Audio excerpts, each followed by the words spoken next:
So what is this really about? This has all to do with Web3.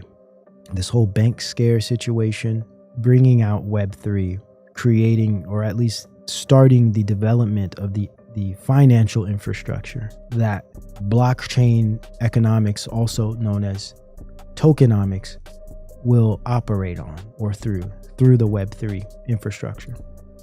Understanding tokenomics, but this is really what this whole thing is about, man. It's slow and low. It's incremental. It's going to take time. A lot of people won't notice it. I've said this. A lot of people won't even notice. People are looking for some big, crazy, apocalyptic moment. Not happening. Doesn't need to happen. Everything is slow and low incremental, just like in 2020. Look where we're at now. Look at how much they've achieved by doing, honestly, nothing at all. Just smoke and mirrors. Putting up plastic, barriers and little signs on the ground telling you the distance, manipulating everybody to wear masks. They didn't need to do some big, extravagant, chaotic crisis moment. They don't have to do that. It's all about perception. It's all about affecting the mind. Getting you to believe things are happening that aren't.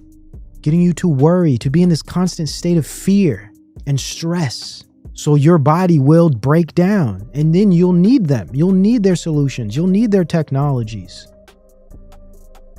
Web3, that's what this is about. Web 3.0, global data bank. Individuals have the potential to monetize their own data.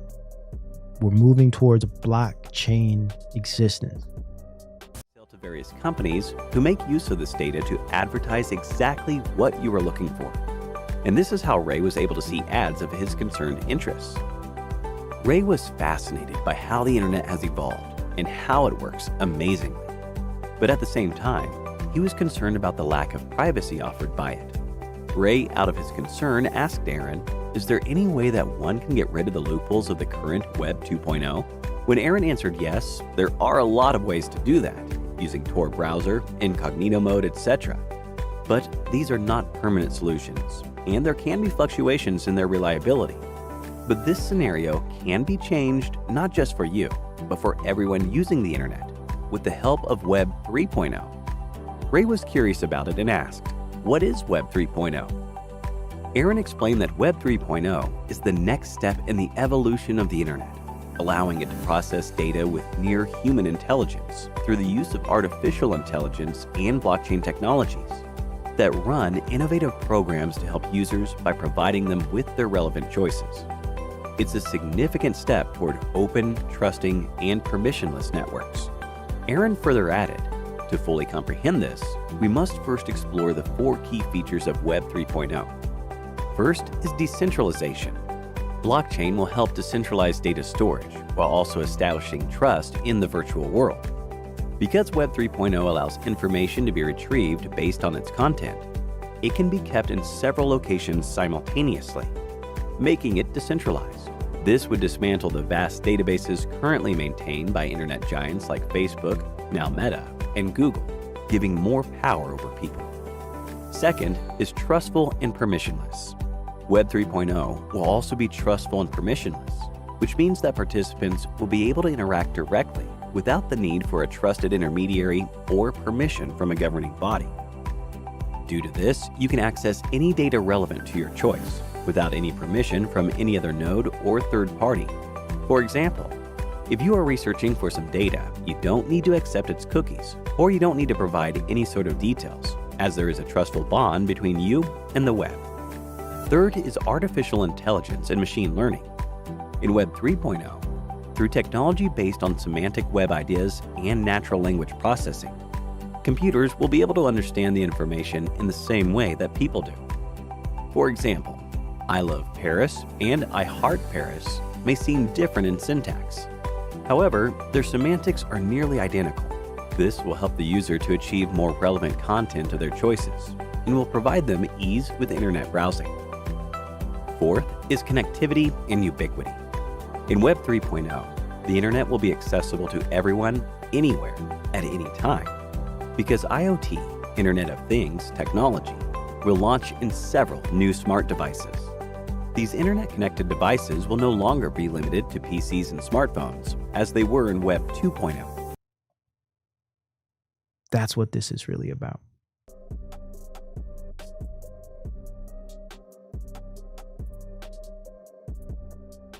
Before we get to the Internet of Bodies, we need the data-driven epistemological machine, and that is behavioral data, also known as the Internet of Behaviors. That's what is being built right now through Twitter by way of Musk, but also through this whole ChatGPT AI algorithmic development, as we idiotic plebs are tricked into using all of these different stable diffusion, all of this stuff. We're slowly training AI with the behavioral data for a true Internet of Behaviors. Check it out. The Internet of Behaviors, IOB, is an area of research and development, R&D, that seeks to understand how, when, and why humans use technology to make purchasing decisions. IOB combines three fields of study: behavioral science, edge analytics, and IoT. IOB platforms are designed to gather, aggregate, and analyze data. Internet of Bodies is the biological Internet of Things. Internet of Behaviors is the psychological Internet of Things. The psychological. Generated from a wide variety of sources, including household digital devices, wearable computers, and human online activities. This is how they collect the data. Through devices, wearables, and soon injectables, but also the internet. And now, AI. This type of data is extremely valuable to companies. Now, the ruse is, this is done to just, so we can get better marketing skills and we could sell you better products. That's not at all it. That's just the bare surface of it. This data is creating a massive social engineering database that will lead to many, many new forms of social and cultural engineering by way of screens. The data is then analyzed in terms of behavioral psychology to look for patterns that can be used by marketing and sales teams to influence future consumer behavior. An important goal of the IOB is to help marketers understand and monetize the massive amount of data produced by network nodes in the Internet of Things. Purpose of IOB: collect, analyze, respond, understand all types of behaviors to improve user experience. Imagine the power in that. Collect, analyze, respond, and understand mass psychology. AI is, in a sense, the data engine that is going to run all things blockchain. But without like a very informed machine learning model, you're not going to be able to build all of these things. You won't be able to have a metaverse. The metaverse relies upon very advanced artificial intelligence, quote unquote. As automation takes off, logically, tokenization events, market crisis, and UBI pilot programs begin their trials and tribulations. So it's interesting, as AI takes off, as automation is taking off, we're seeing different types of crisis in banking, but at the same time, we're seeing a rise in UBI pilot programs.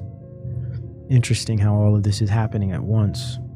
As they go into AI shift, because network systems and infrastructure and data management are most important right now. And what is network systems, infrastructure, and data management? Well, that's AI and blockchain, also known as Web3. That's the focus right now. That's really what they're most focused on. And most people don't even know what the heck Web3 is.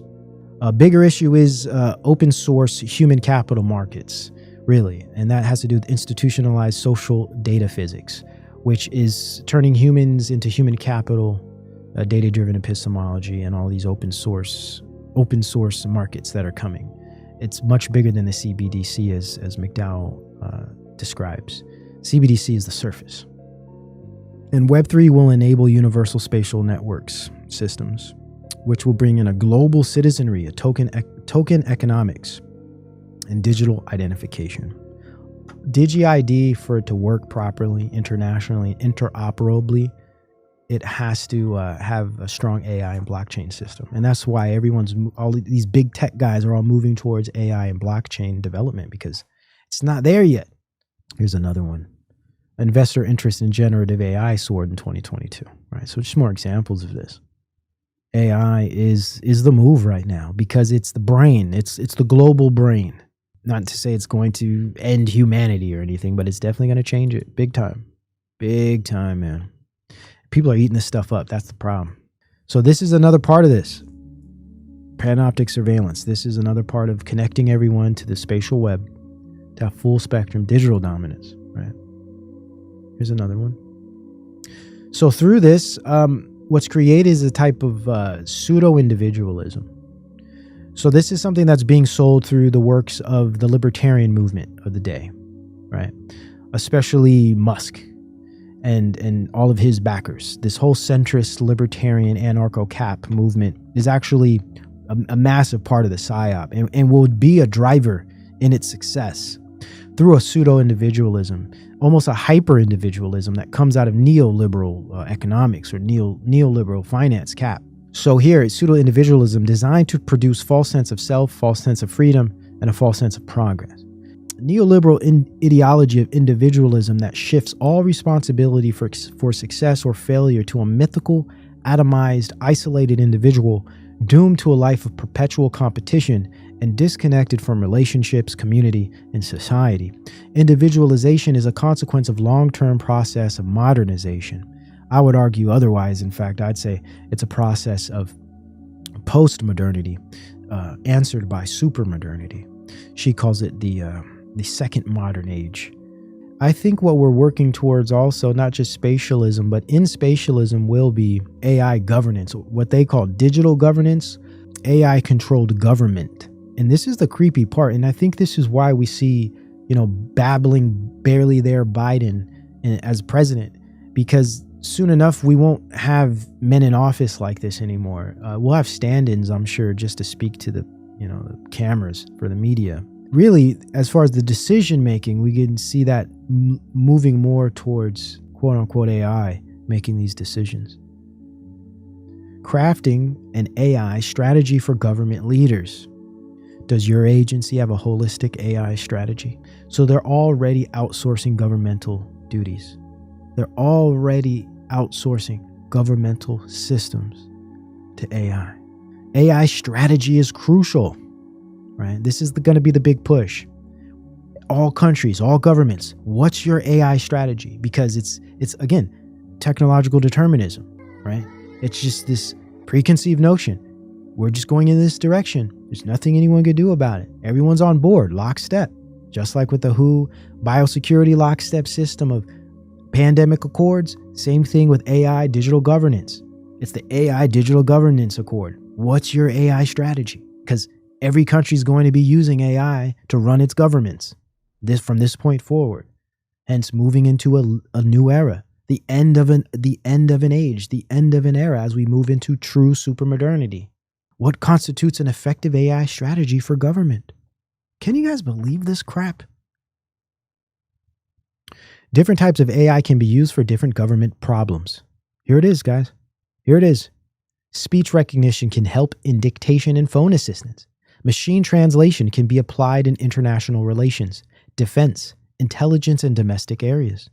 Rules-based systems can help business comply with complex government rules. Machine learning can be used in large government data sets to predict future events. Robotics, down here at the left, can be used in disaster management, home health care.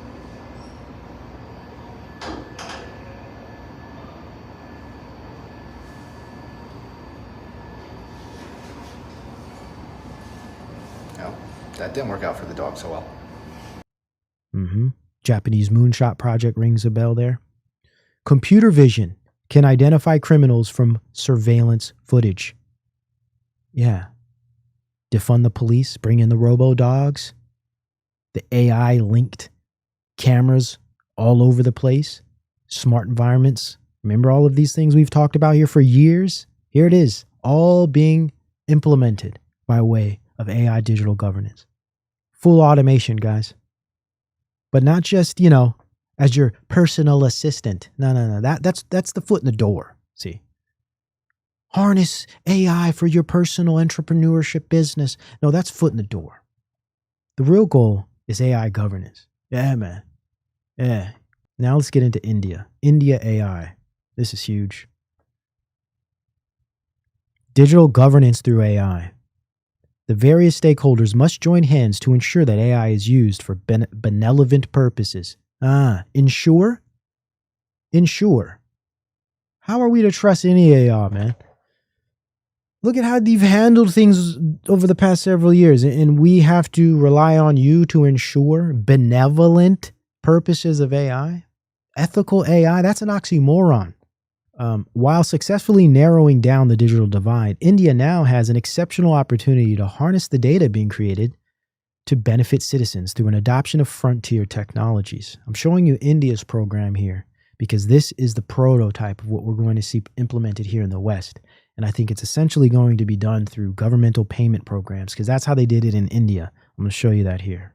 As artificial intelligence, AI, becomes ubiquitous, India has the potential to leverage these massive data sets to build frameworks to empower people, create equity, and race towards its goal of 1 trillion of economic value using digital technologies by 2025.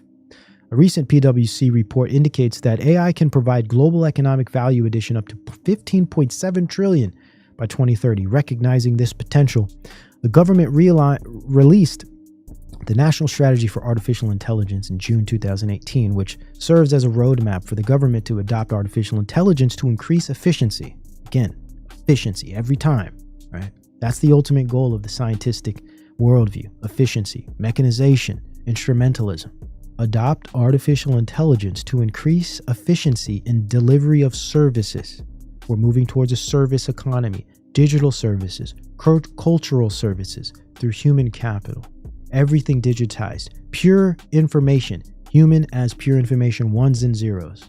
Interoperable, transactional, plugged in device, smart device dependent. More recently, the government also deregulated the geospatial sector, allowing private players to bring state-of-the-art solutions to the sector and spur innovation in AI-enabled hotspot mapping and analytics. The same has been observed in the Philippines, where UNDP's Pintig Lab 7 used AI models on geospatial data to make granular estimates that inform the country's responses and recovery strategy against COVID-19, as well as mapping poverty hotspots to identify the most vulnerable communities. Again, COVID-19 scamdemic has the perfect opportunity not just to scale, but to test out and experiment with certain novel technologies, especially anything AI-based. In India, this can lead to transformation of various sectors such as infrastructural, health, and help in designing climate change resilient cities. There it is. It all comes together as we've stated here. Digital transformation through AI can help governments in being more responsive to emerging trends and act accordingly. Within the government machinery, policymakers are moving forward with incorporating AI solutions for effective tax monitoring and data compliance. Their whole move is just like the World Economic Forum. Doesn't matter what country you're in, they're all on the same program. It's not just the West, it's the East as well. Public-private ties. This is a public-private partnership. This is techno-fascism, techno-capitalism, techno-feudalism. All of those terms can be applied. Understanding India's digital first fight against COVID-19. So COVID was just another one of these opportunities that allowed countries to put their digital transformation project ahead of everything else and like real time testing. Prime Minister Modi has made digital technology a cornerstone of his public policy since 2014 with the creation of what is known as the JAM Trinity. This allows easy transfer identification and transfer of government benefits, including cash transfers. I'm showing you guys this so when these ideas are being sold to us Americans and those of us in the West or other countries, you'll know exactly what you're being sold because we're going to hear these same kind of things, right? Same offers, because it worked there. Why wouldn't it work here? Especially when you're putting it on the back of benefits, right? The helping hand, right? In 2019, the number of smartphone users in India crossed 500 million. The JAM Trinity is also the enabler for the country's Direct Benefit Transfer Program, DPT, which uses an electronic method to streamline delivery of cash transfers under the government welfare schemes. As the Prime Minister has written, this seemingly simple connection has not only stopped corruption and rent-seeking that was going on for decades, but has also enabled the government to transfer money at the click of a button. Convenience, efficiency, right? This click of a button has replaced multiple levels of hierarchies on the file and also weeks of delay. Efficiency, convenience, these are all going to be sales points. Introduced by Modi government in the first term, the Jan Dhan scheme is proving to be a boon for millions of Indians seeking financial assistance during the ongoing countrywide CV19 lockdown. Its strong interlinkage with the mobile-linked Aadhaar scheme has facilitated swift transfer of money into bank accounts of beneficiaries without pilferage or corruption. In the words of Prime Minister Modi, this infrastructure has helped us tremendously in transferring money directly and immediately to the poor and needy, benefiting crores of families during the CV19 situation. Wow. So they already had the Aadhaar digital ID, but then the COVID situation allowed them to create a new type of payment system through that allowed them to create this benefit program. Deep stuff, man, but just a perfect example of how these rollouts can happen. In Japan, we have Layer X, it's called, will develop blockchain-based voting system using digital ID verification. All right, so this is another way they're going to do this, and I find it interesting that voting systems, or should we say untrustworthy, unreliable, broken voting systems has been such an agenda here in America, especially during the whole Biden situation. And I think this plays into this as well. Possibly, say 2024, we could be seeing this introduction as well, possibly. This digital identification for blockchain-based voting. Now, I don't think we're there yet, at least not in America. I know Japan's way ahead of us. I don't think we're even prepared for blockchain-based voting systems just yet. But I'm just showing you these things already exist. Okay, they already exist. So here we have Board of Governors of Federal Reserve System. Federal Reserve announced a July launch for the FedNow service. So we mentioned this earlier. FedNow service, in my view, it appears to be like an early version of the Jam Trinity of India. This FedNow service system is very, very similar, man. And this could be the beginning of this type of new tokenomics, digital currency thing. 2023, man, is the year. And whilst all of this is happening, isn't it fascinating that AI is taking off? Humans will rely on AI to make more and more decisions for us. Authority will shift from humans to algorithms. And this is already happening.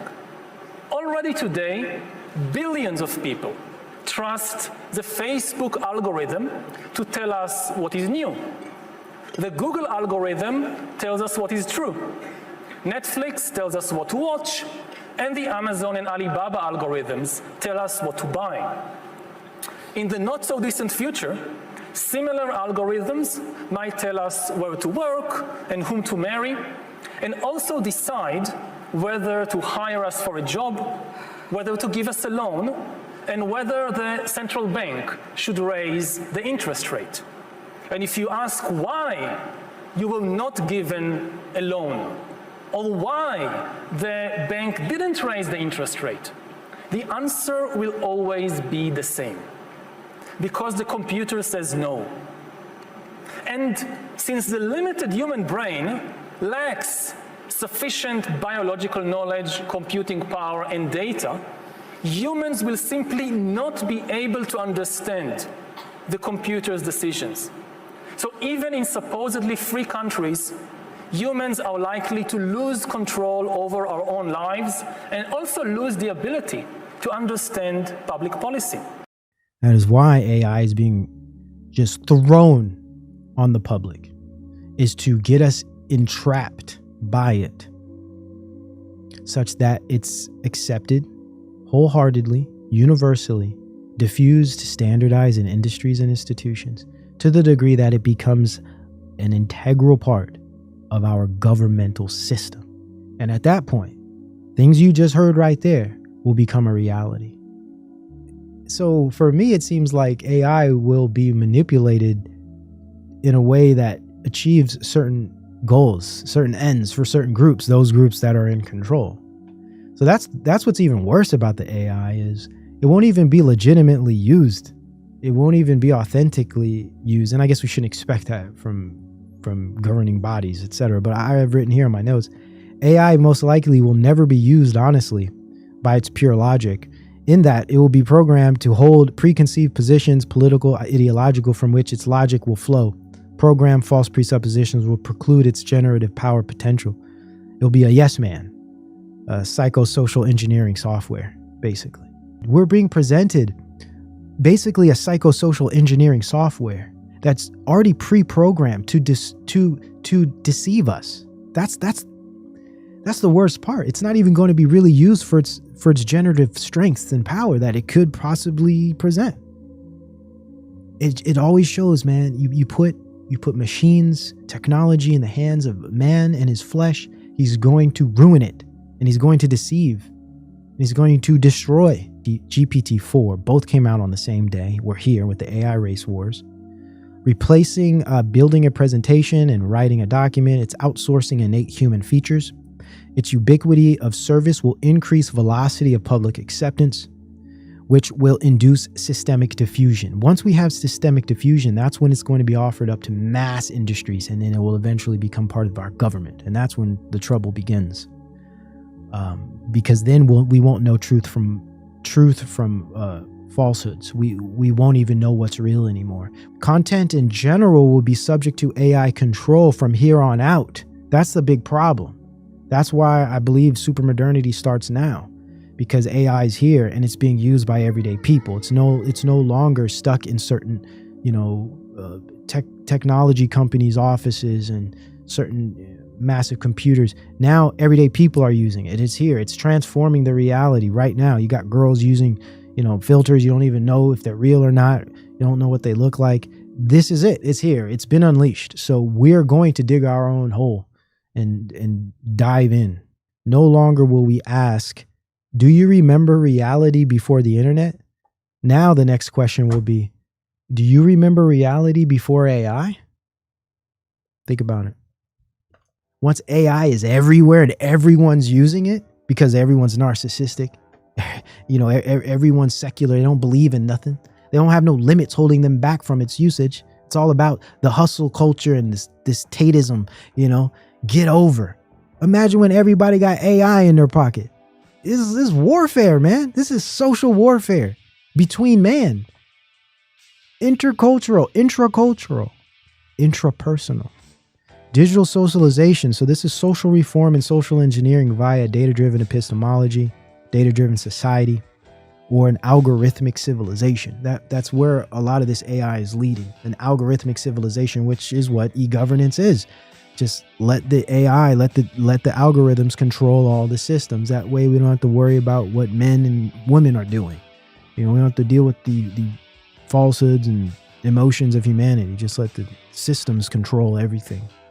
What this meta-ironic culture and this kind of exponential doubt that we see as a product of this internet super modern culture, I think what it does is it leads us to outsource knowing in general to an algorithmic authority, also known as AI, as you can see at the top here next to epistemic nihilism.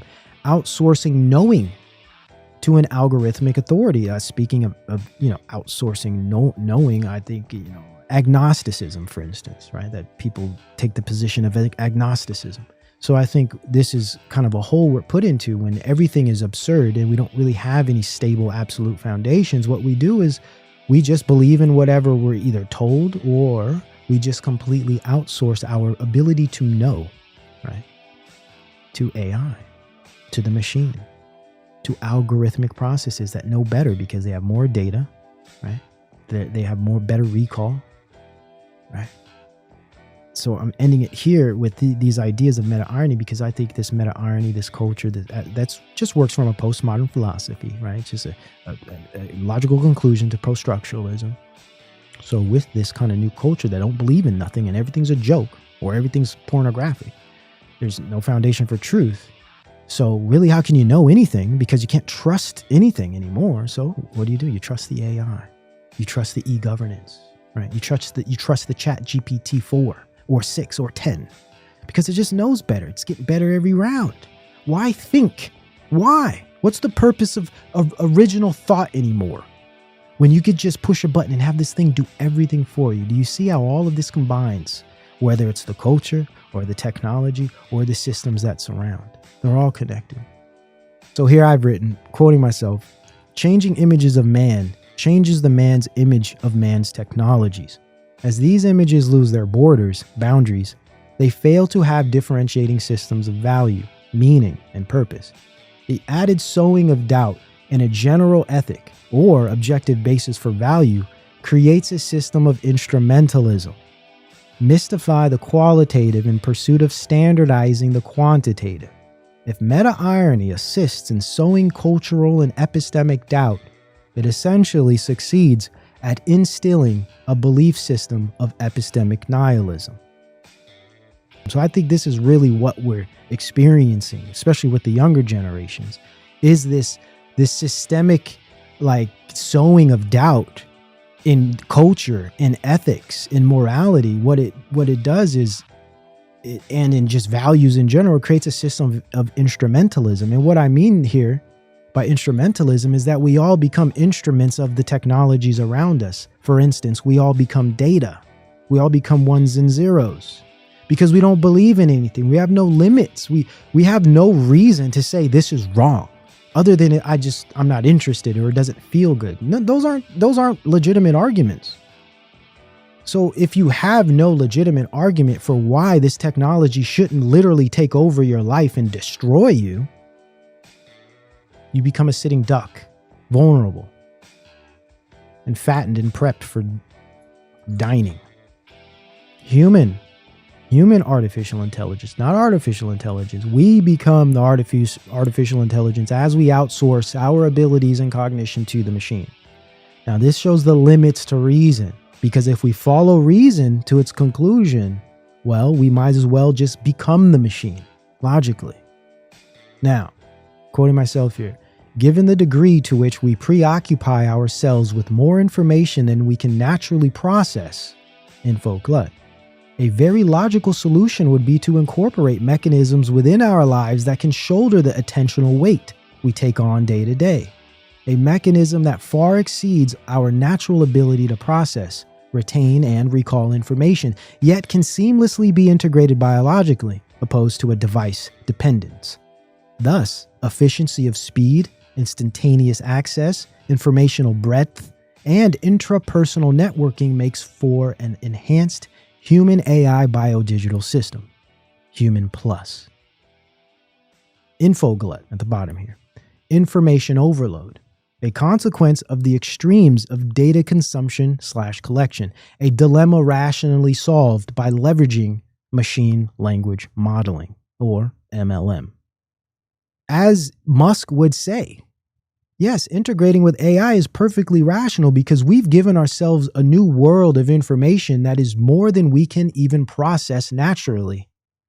We have so much information now, we can't even process half of it. So the only logical conclusion is to integrate some type of system that can do it for us. Our taking on of exponential, randomized, endless information necessitates AI integration biologically. Now, biologically is a further step. We could just do it through computers, but we understand their goal is to integrate it biologically. And that will just bring more convenience, more efficiency, and more seamless interactivity and engagement. And that's the goal, seamless. We want to be the machine. We don't want to have to feel like we're depending on the machine. We want to be the machine, right? As Lipton explains in her work, The Quantified Self, where wearables will become injectables and implantables because we don't want to feel the technology anymore. We want to feel like we are producing the intelligence. As Anders would say regarding Prometheanism, we have this jealousy of the machine. We don't want to feel like we're depending on the machine. So once it's implanted enough to where it's seamless, we won't have to be jealous anymore because we are it. It's us. And this is the post-human transition into this new human identity, Human Plus.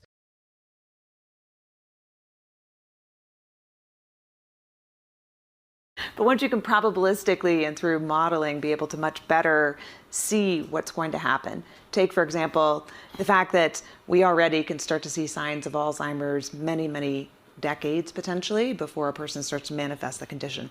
Do they want to know? And if they don't want to know, should other people have the ability to know? Should an insurance company be able to make choices about whether to cover them?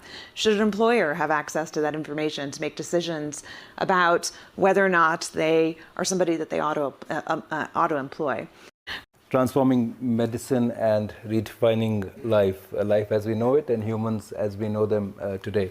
We're developing the foundational tools and knowledge in order to be able to engineer our biological systems, right? The most sophisticated technology on the planet to be able to do new and useful things, including potentially reconstituting life itself. Can we re-engineer our immune system to now be able to precisely go after cancers? But also, how can we open up new interfaces with our body, not only in the brain, but also in the gut? You have all the information about how the person's heart, lungs, livers work.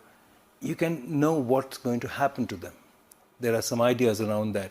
That has an impact on insurance, that has an impact on social connects, it has an impact on your employment. Somebody can look up your CV and find the data and say, like, I don't think you're going to be around for the next 3 years, so I'm not giving you a job. The biggest challenge for us was when we went to the FDA and regulators, there was a big question around, okay, this has never been done before. How can AI automatically dose a patient? When there was a level of accuracy issue and we felt that a clinical oversight is needed, we had a clinical oversight. Okay, so you still need the humans, right? We needed the humans 5% of the times. Oh gosh, okay. We needed the humans. We will not talk about the 95%, but let's take some. Wearable brain sensors are coming. We don't have very good brain data sets right now, particularly of healthy individuals with continuous monitoring over time. How many of you will willingly share your data? Your brain data, continuous monitoring of your brain. Okay, you didn't ask me with whom. Hell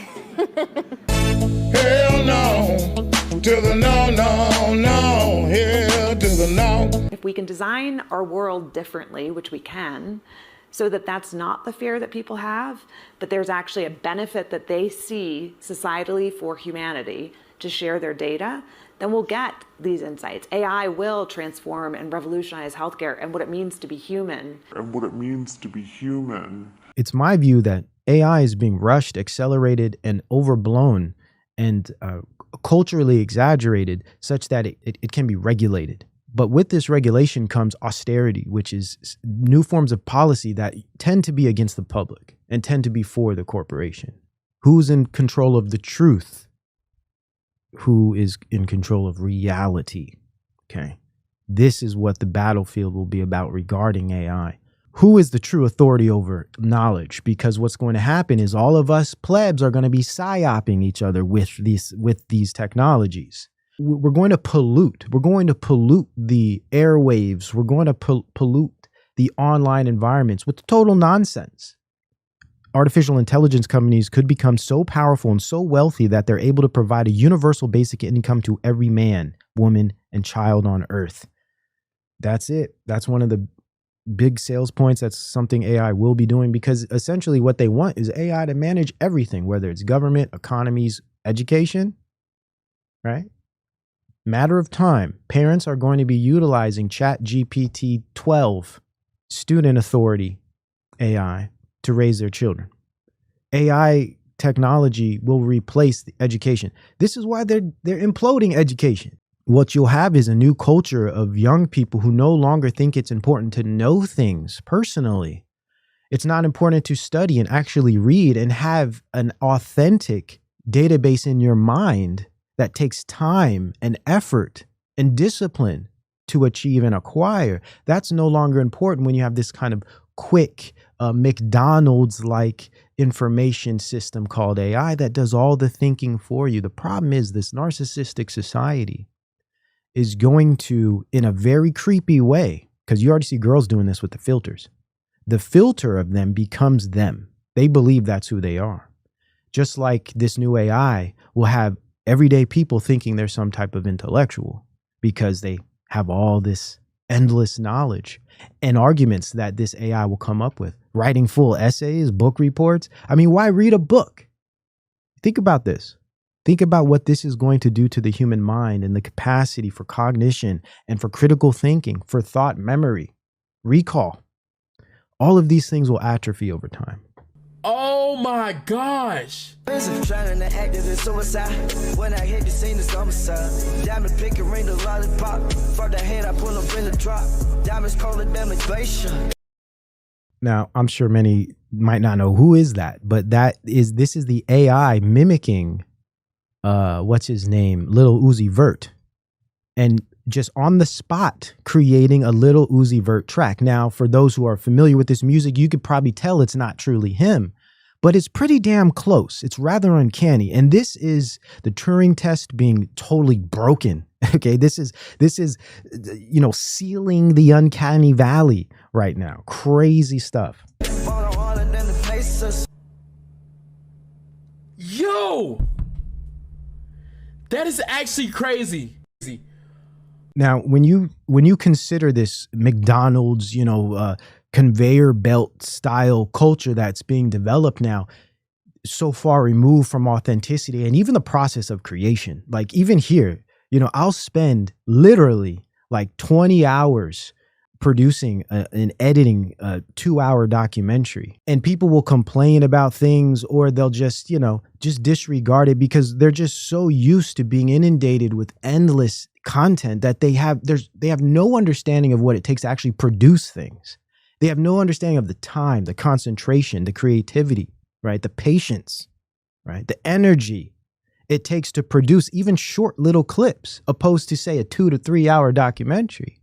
And it's just the culture is so far removed from the little things that create things, that make things real. They have no understanding of processes and the steps and the stages that it takes to present things. And, this is why you get a large percentage of viewership that doesn't even consider contributing or donating, because they're just so used to this free thing, and they have no respect for labor anymore. This type of AI they will allow.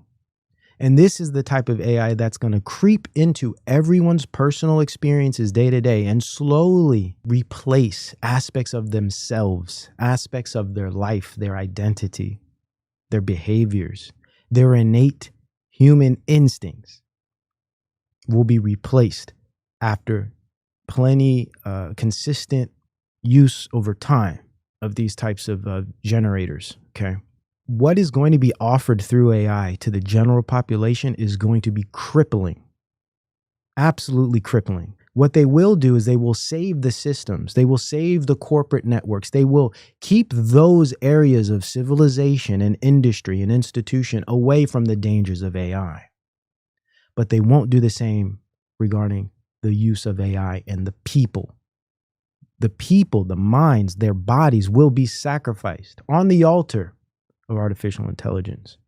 I think what you're seeing with Chat GPT is just the tip of the iceberg, and how you're going to think. That you will increasingly go to your device and you're going to be following that device. You'll get better advice out of your device than your own thoughts. And you're going to see it happen in an... See, that speaks to my point I made earlier. You will get better advice than your own thoughts, meaning you will start replacing your own thoughts with the ideas of the AI. Not only that, your confidence in your own thoughts, your confidence in your own ability to think will slowly drift away into the ether, the void. Enormous number of areas. For example, following that device, you'll get better advice out of your device than your own thoughts. And you're going to see it happen in an enormous number of areas. For example, it used to be that you needed to know something about math and arithmetic, and then you get a calculator. Then you evolve information. You used to have to remember things. Nowadays, you can so easily look up all history. It's at your device. Now you're going to more and more be able to say, what is the best thinking? Who is the best thinking? Where am I going to get the best thinking? What can be done? And you'll be following the instructions on your device. And I think that that's not a bad thing. This is a good thing in many ways, because it elevates us. It's part of an evolutionary process. Boom. There it is. Who remembers, class? Who remembers? What is the defining perspective coming out of the philosophy of transhumanism? Technology is going to continue human evolution. Technology as a mere human evolutionary process. We're not done evolving. He's making the argument here. This is the transhumanist philosophy being sold to you by an everyday influential figure in society and culture, Ray Dalio.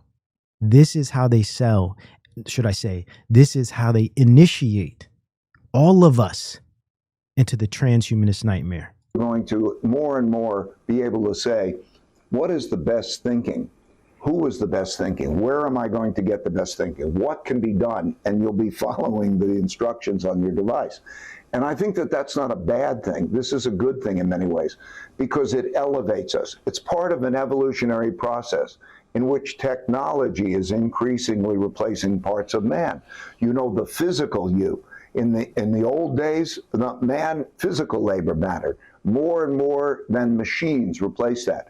And as we go and ascend to... Wow, he even used a theological term. He said ascend. See, this will be the argument. This will be the whole sales point.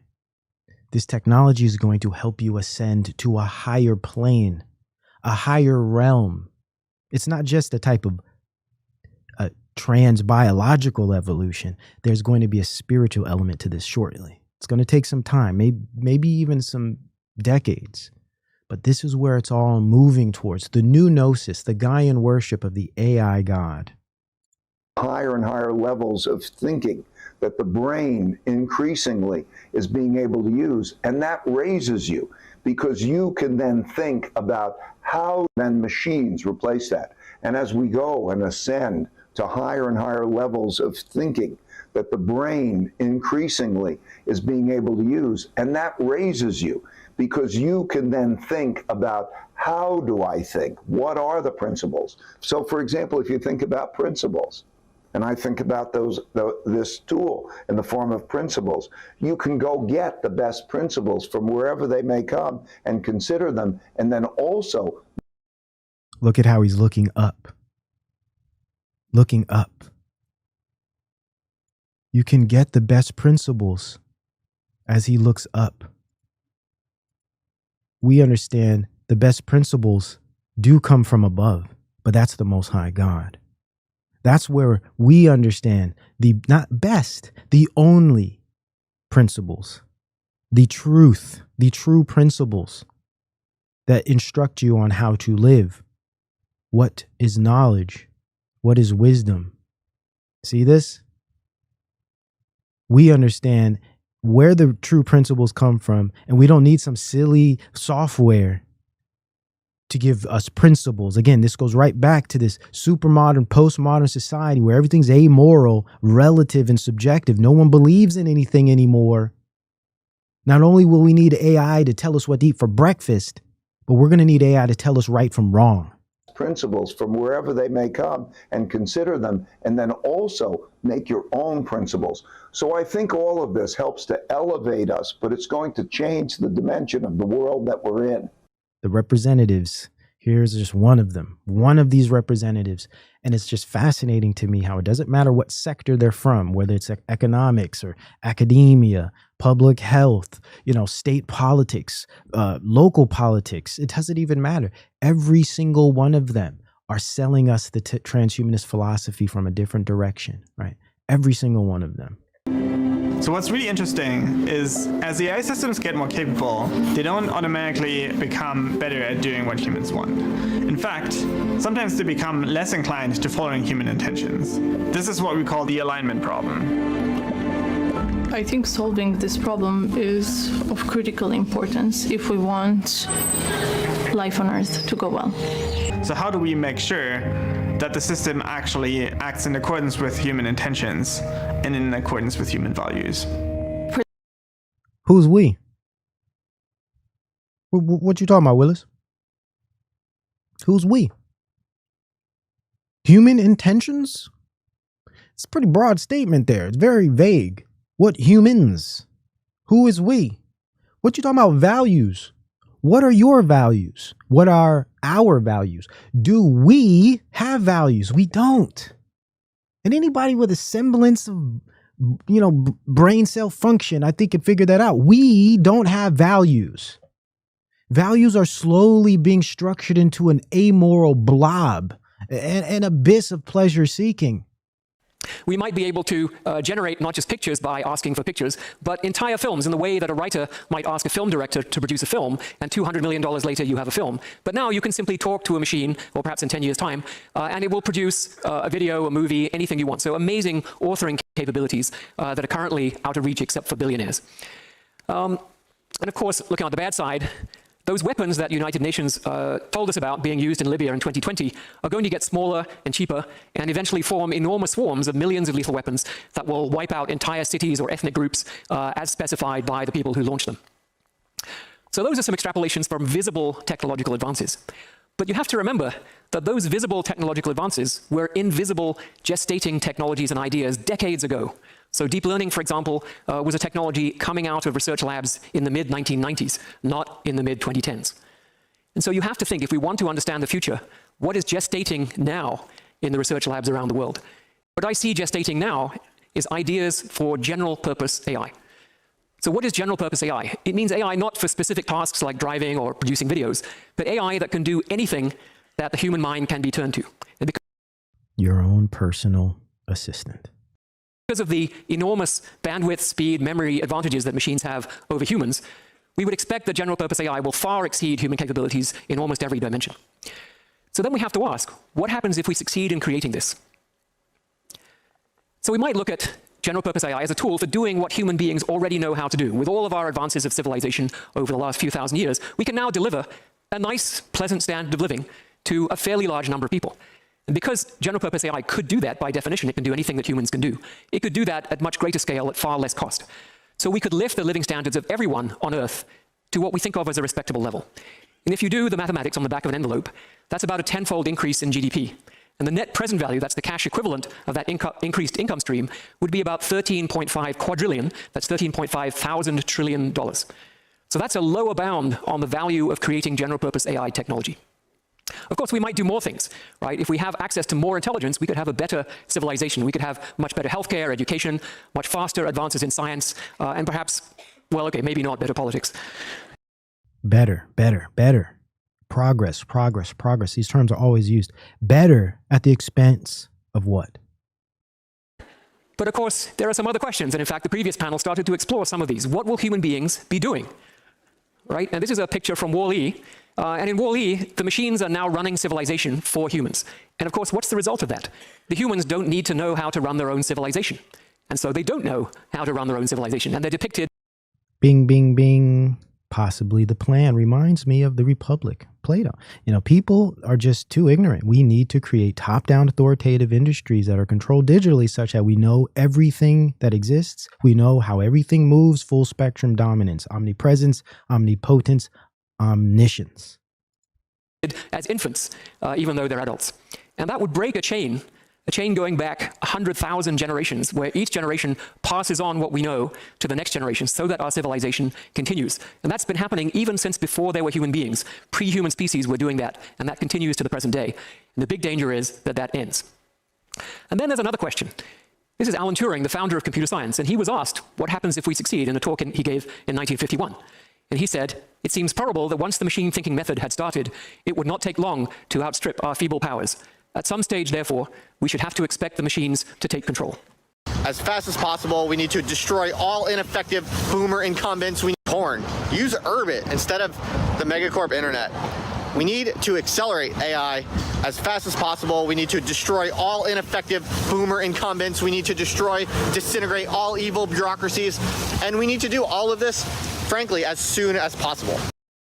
So what you have here is this dichotomy between the old world and the new world. Old money, new money.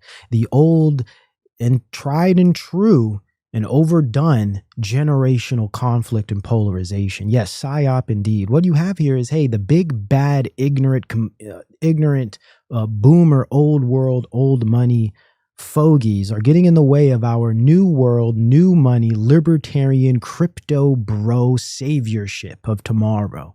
Join the fight with us, you know, what is this, like the new wild, wild west of digital feudalism. We're going to win because, see, we have the power here. You know, this is that whole anarcho cap type of perspective you're going to get from a lot of these crypto digi bros out there on the interwebs. Okay.